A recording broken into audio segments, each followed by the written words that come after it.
Hello দর্শক, আসসালামু আলাইকুম। আজকে আমি বাজারে যেতে পারি নাই, মাছ আনতে পারি নাই, তাই আজকে আমি এই পুষ্কুনিতে মাছ ধরবো।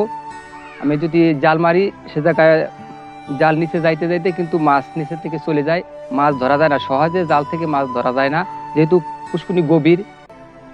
যেই পুষ্কুনি গভীর কম আছে সেই পুষ্কুনি থেকে মাছ ধরা যায়, কিন্তু গভীর পুষ্কুনিতে মাছ ধরতে গেলে আপনাদের এই সিজনে অন্তত এই বড়শি দিয়ে মাছ ধরতে খুব সুবিধা হয়। আর বড়শি দিয়ে মাছ ধরা খুব সহজেই ধরা যায়, আপনাদের ভেজতে হবে না, আর খুব সহজেই মাছ ধরতে পারবেন। আর এই মাছ ধরার একটি টেকনিক আছে, আদারগুলি কিভাবে গাঁথনি করবেন আপনাদের সেই টেকনিকটি দেখাবো। তারপর একটি মাছ ধরে আপনাদেরকে আমি দেখাবো। বন্ধুরা, আমি একটু আটা নিলাম, তার ভিতরে একটু পানি দিলাম। যেহেতু আমাদের ফ্যামিলিতে কিছু দিয়ে মাছ ধরলে কেউ খাইতে চায় না, সেই জন্য আমি আটা দিয়ে ধরতে আছি। কিছু দিয়ে ধরা কিন্তু সহজ, কিছু কিন্তু মাছে বেশি খায়, আটাও খায়। তার সাথে ওইটা আটাটা তো তারা নিয়ে যায় আদার, কিন্তু অনেক সময় মাছ বাজে না। আর কিছু দিলে সেটা নিতে পারে না, প্রত্যেকটাই মাছ বাজবে। তাই আপনারা চাইলে আটা দিয়েও দিতে পারেন, কিছু দিয়ে দিতে পারেন, তবে আটা দিয়ে ধরা তো ভালো। কিছুটা ধরতে একটু ঘৃণা লাগে আর কি।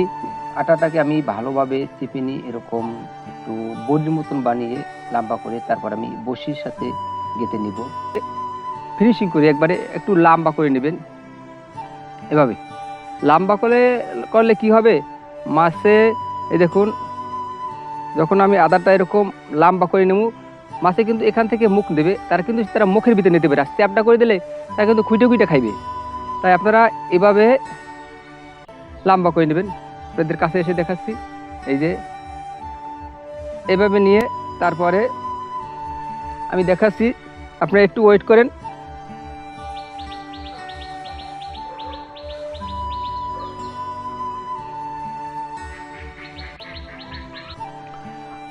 দর্শক, মনে হয় একটা মাছ বেজেছে, দেখুন দেখুন কত বড় একটা মাছ ধরছি। দেখুন,